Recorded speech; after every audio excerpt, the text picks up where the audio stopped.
Hi, welcome to another episode of Tech Quadrangle TV. In this episode, we'll be looking at rumors of iPhone 13 leaks making rounds. What camera improvements are we going to be seeing? Is Apple going to be removing the Lightning ports? What of the battery life improvement? Are we finally getting a 120Hz refresh rate in iPhone? These and many more coming up.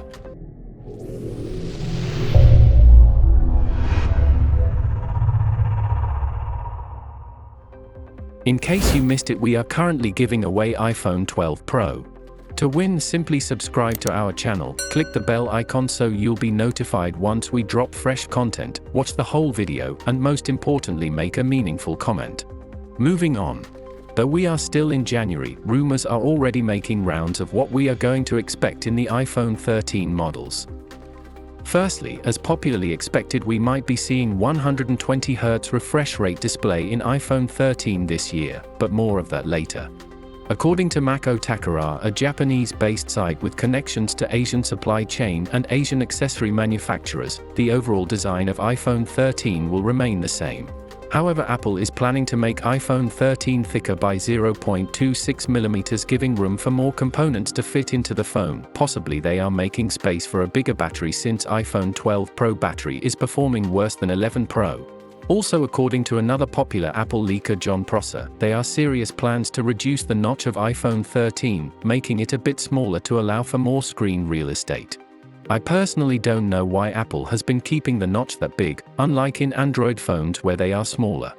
What do you think about the notch size? Do you like the way it's now, or will you prefer it to be smaller? Do let me know in the comments below. Mako Takara also said that iPhone 13 camera lenses will be covered by one sapphire glass, making it to appear like one camera than three separate cameras. Speaking of cameras, according to another known Apple leaker, Ming-Chi Kuo, we won't be seeing any major update on the wide-angle cameras. However, we might be seeing an improvement on the 13 Pro models, where Apple plans to bring in sensor stabilization that was originally exclusive to Pro Max models. The 13 Pro and 13 Pro Max are slated to get even bigger camera sensors with 1.9 micrometers, making it even better in low light.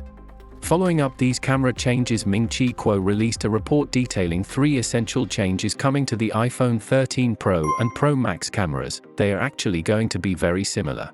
Number 1 is that the ultra-wide will be gaining an even larger aperture, going from 2.4 to 1.8, making low-light photography even better, along with the larger pixel sizes. He also reported that the ultra-wide cameras on the Pro models will gain a 6-piece element lens, which is currently 5 on the iPhone 12 Pro ultra-wide cameras. Ming-Chi Kuo also said that Apple will be removing the Lightning port from the highest model, which is the iPhone 13 Pro Max, and that all models will now have LiDAR scanner. I guess Apple is seriously preparing for the Apple Glass AR ecosystem. You can check out our Apple Glass video in the notification above. And finally, the much talked about 120Hz refresh rate display. There are multiple reports that Samsung will be supplying Apple with LTPO OLED displays for the iPhone 13. For those that don't know, LTPO stands for low temperature polysilicon and oxide.